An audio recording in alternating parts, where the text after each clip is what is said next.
네, 어제 민주당 당대표로 김한길 의원이 선출됐습니다. 그 뒷이야기와 함께 박근혜 대통령의 방미 일정 이야기들도 해보도록 하겠습니다. 오늘 위전센터의 황태순 수석연구위원, 김경진 변호사 함께합니다. 안녕하세요. 자, 안녕하십니까. 네, 안녕하세요. 네.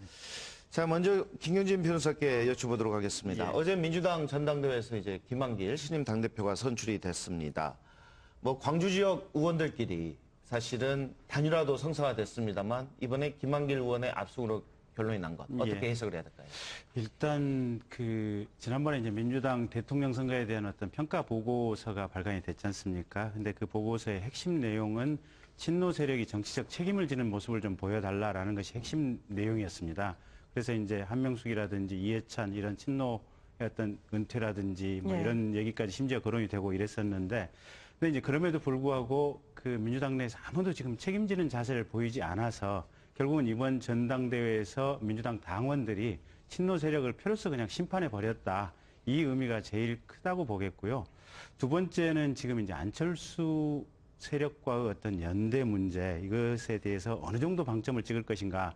물론 김한길 이제 당대표도 그렇고 이용섭 의원도 그렇고 양측 다 안철수와 연대를 하는데 연대의 강도라든지 어떤 방식에 대해서는 상당한 좀 내부적인 이견이 있는 것 같은데, 네. 민주당 내의 당심이 상당 정도가 안철수와 어떤 적극적인 연대 내지 연합을 하라라는 아마 의미가 좀 담겨져 있는 것 같고요. 그다음에 이제 후보 개인 측면에서 보면 이제 김한길 의원 같은 경우 지금 사선 의원이고, 또 김대중 정부라든지 노무현 정부 탄생에도 기여를 했고, 또 지난번에 당대표 경선에서 이해찬 대표하고 상당히 좀 박빙의 경합을 벌이지 않았습니까? 그렇죠. 근데 이번에 이제 이용섭 의원 같은 경우는 사실은 당대표 경선에 처음 나왔고, 그래서 민주당 당원들이 보기에는 이용섭 의원은 조금은 좀 부족한 것이 아니냐. 좀 중량감 측면에서. 아마 이제 그런 측면이 주되게 아마 김한길 의원에게 표가 간 이유인 것 같습니다. 네. 그 선거 결과를 보면 친노 세력과 호남 세력이 단 한 명도 없었다. 이런 점들을 보면 개파 갈등이 더 첨예하게 대립하게 되는 거 아니냐는 우려도 나오거든요. 사실 당초 보면 후보에 나선 사람 자체가 우선 친노가 집중적으로 나서질 않았습니다. 예. 아까 말씀하셨던 이제 강기정 후보나 이영수 후보 같은 경우는 이른바 이제 범주리라고 하죠. 네. 그래서 친노가 전면에 나서기보다는 조금 이선에서 범주리 후보를 미는 뭐 그런 모습이었고, 또 이제 호남 출신 의원, 호남의 지역 등분은 사실 이제 강기정, 이용섭 두 분 다가 이제 광주의 지역구를 두고 있고, 또 이번에 유성엽 최고위원 후보 나섰던 분 같은 경우는 이제 정읍이죠. 정읍, 예. 정읍, 전북 정읍이고. 그러니까 원래 많이 안 나섰는데, 저는 보니까 어제 그 전당대회 보니까 뭐 김한길 대표 보면 이제 서울이 지역구죠. 그 다음에 신경민, 그다음에 우원식. 우원식 예. 이 두 분이 서울이 지역구고, 예. 네. 그다음에 조경태 최고위원 이번 당선되셨죠. 2등으로 당선됐죠. 예, 예. 부산, 영남을 대표하고 예. 있고, 또 양승조 의원 같은 경우는 충청을 대표하고 있고, 물론 좀 호남 분들 입장에서는 좀 섭섭한 마음이 있겠습니다만은, 그러나 민주당의 기본 그 정신 뿌리가 광주 전남에 있다는 것은 뭐 세상이 다 아는 일이고, 이번에 어떻게 보면은 이와 같이 좀 서울 수도권과 영남에 대해서도 최고위원을 갖다 2위로 배치해준 부분은 어떻게 보면 민주당의 그만큼 국량과 역량이 커져나갈 수 있는 여지가 있다 하는 측면에서, 뭐 이른바 이번 선거에 뭐 친노 또 뭐 호남이 한 명도 안 됐다, 그래서 뭐 특히 지역적으로 호남이 안 됐다는 부분에 예. 그렇게 섭섭해 생각할 건 없을 것 같습니다. 네. 아무리 뭐라 그래도 민주당은 김대중 대통령으로 그걸 기반으로 하고 있는 당인, 정신을 기반으로 하고 있는 당이라는 것을 뭐 세상 사람 다 아는 부분이고. 세력 확장의 기회가 될 수도 있다고 보시네요. 그렇죠. 예. 또 보면 아까 말씀드렸습니다만 조경태 의원 같은 경우 민주당의 배지를 달고 그 척박한 부산에서 내리 지역구 3선을 한 그 나름대로 연부 역강한 분입니다. 또 그분에 대해서도 2위로 최고위원회 뽑아준 것은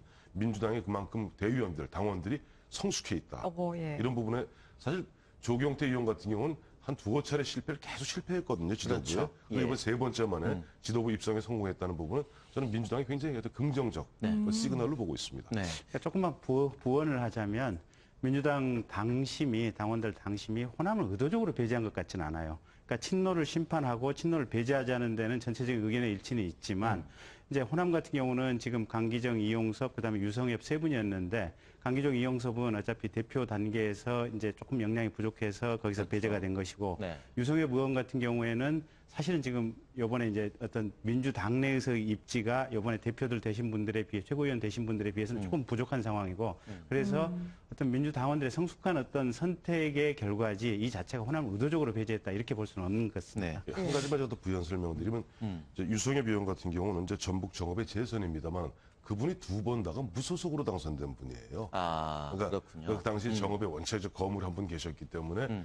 처음에 이번 그전 2번 다 무소속으로 되고 무소속으로 배치되고 1년 만에 다시 민주당으로 복당된 그런 상태니까 아무래도 네. 뿌리가 좀 약하죠. 자, 이번에는 안철수 의원과의 관계를 좀 살펴보도록 하겠습니다. 네. 아무래도 많은 시청자분들이 이제 김한길 체제의 민주당은 안철수와의 관계를 어떻게 끌고 갈 것이냐 그 부분에 대해서 관심이 많으실 것 같은데 일단 좀 선의의 경쟁 관계를 유지를 하겠다라고 지금 김한길 신임 당대표가 이야기를 했어요. 예. 앞으로의 어떤 관계 설정은 어떻게 돼갈 걸로 보세요?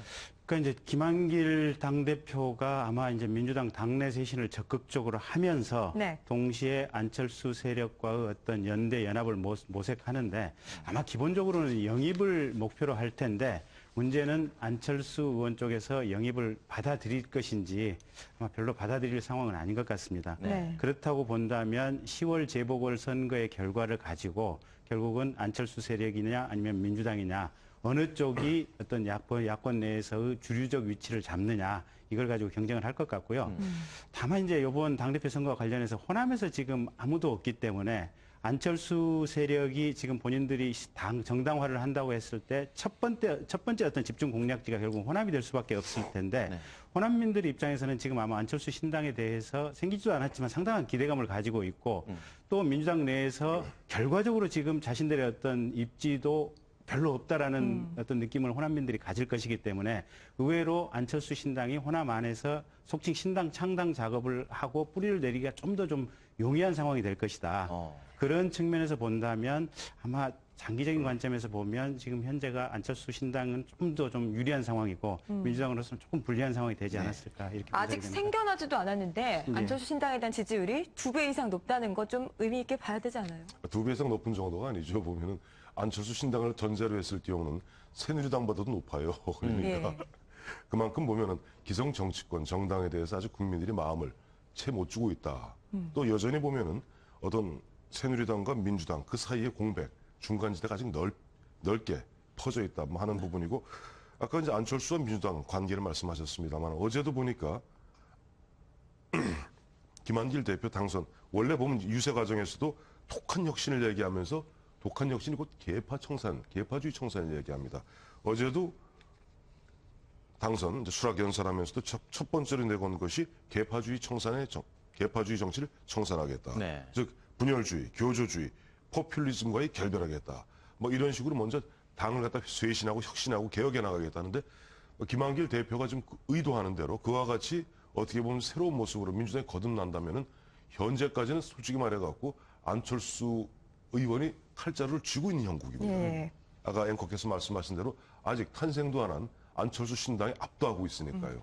또 우리 김 변호사님 조금 전에 말씀하신 대로 좀 호남 지역의 그런 약간 좀 빈 진공 상태를 갖다 안철수 의원은 당장 이번에 5.18 행사 때부터 5.18 민주화 이제 광주 민주화 항쟁 기념 행사가 있지 않습니까? 네. 그 무렵에 아마 광주에 내려가서 뭔가 시그널을 보낼 겁니다. 네, 네. 네, 알겠습니다. 민주당 또한 예. 거기에 대해서 뭔 정체성을 갖다 우선적으로 단단히 하는 것이 중요하겠죠. 자, 이번에는 이 박근혜 대통령의 첫 미국 방문에 대해서 좀 이야기를 좀 나눠보도록 하겠습니다. 먼저 우리 황태선 의원께 좀 여쭤보도록 하겠는데 상당히 지금 박근혜 대통령이 이 미국을 방문하기에 앞서서 참 어려운 일이 많았습니다. 지금 북한 문제도 그렇고 일본 우경화 바람도 그렇고 이번 첫 미국 방문에서 박근혜 대통령이 오바마 대통령과 어떤 이야기, 어떤 부분에 가장 주안점을 둬야 될까요?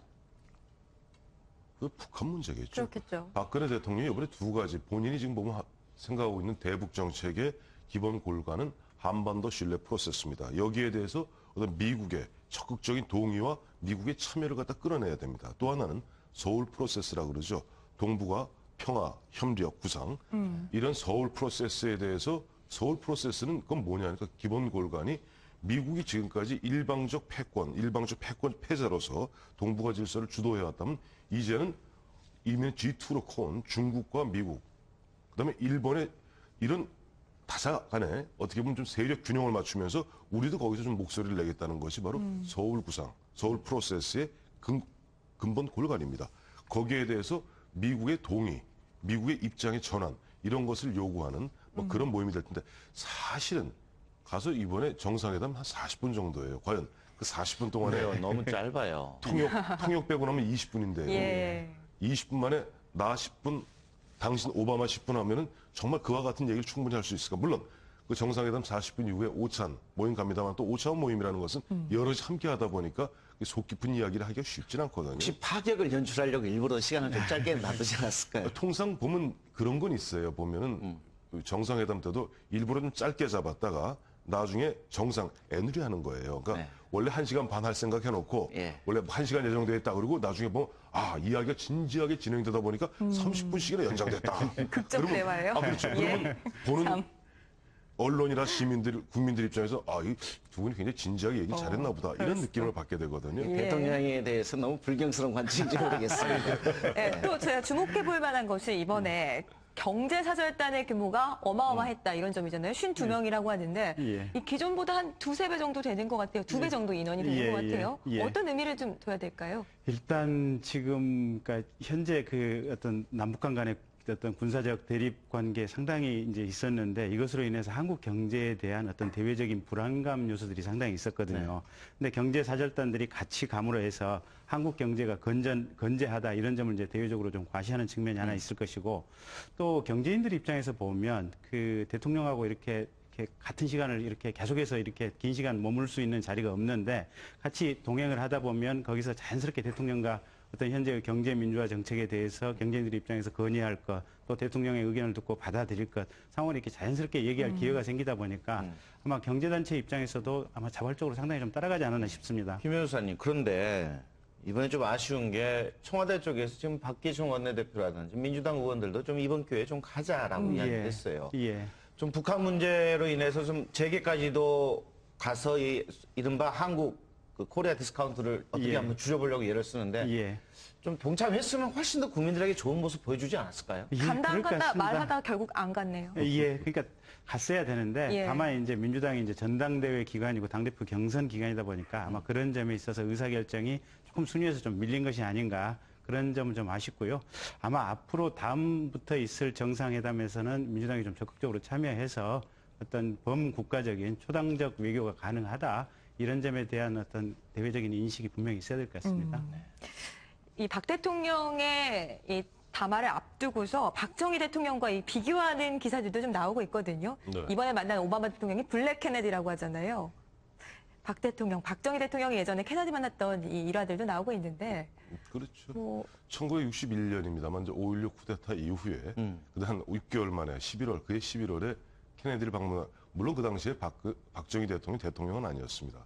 국가재건 최고회의 의장 이제 국의 신분으로 갔는데 미국에서 물론 대통령으로 받아들인 거죠. 윤보선 대통령 계셨어요 그때는. 네. 그럼에도 불구하고 갔을 때 전 좀 기억나는 게 일부러 그랬는지 모르겠습니다만 박정희 대통령 방 안에서 턱 지금 이 화면 보시면 이 선글라스를 탁 끼고 계시고 끼고 담배를 피면서 케네디 앞에서 어떻게 보면 좀 경솔할 수도 있다는 행동일 수도 있는데 아니죠. 멋있었나 봐요. 그게 아니니까 그 당시 미국 5.16 쿠데타 이후에 보면 미국에서 처음에 그 어떤 군사정부에 대해서 어떤 정통성을 갖다 인정하느냐 마느냐 미묘한 질문. 그렇죠. 박정희 대통령은 보면 경제 부흥을 위해서 가장 중요한 게 62년부터 제1차 경제 5개, 경제개발 5개년 계획 1차 계획 추진하는데 돈이 필요했습니다. 네. 지원이 필요했습니다. 그러니까 가서 아닌 말로 그다음 어려운 살림에 가서 미국의 원조를 구할 때 구하더라도 그래도 자존심은 잃지 않겠다. 당당한 모습. 당당한 모습을 예. 잃지 않겠다는 뭐 그런 표현으로서 요즘 보면 좀 우습죠. 이렇게 안경 끼고. 근데 그런 게 있대요. 그 박정희 대통령이 보면 또 보면은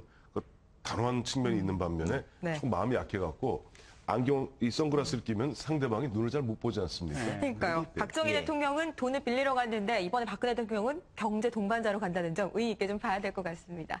자, 오늘 말씀 여기까지 들어보겠습니다. 고맙습니다. 예, 고맙습니다. 네.